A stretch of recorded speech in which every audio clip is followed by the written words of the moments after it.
Welcome to winter in Vancouver. It's February 2nd. This is the first snowfall of the season for us.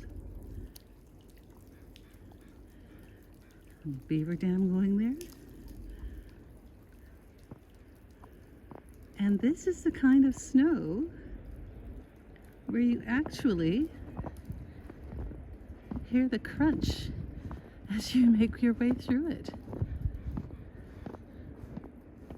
It's a gorgeous day. It's a gorgeous day because of the snow on the ground, on the trees.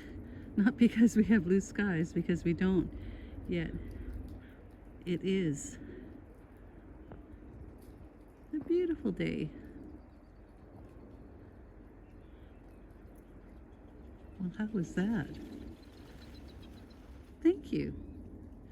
They wanted to top off the picture.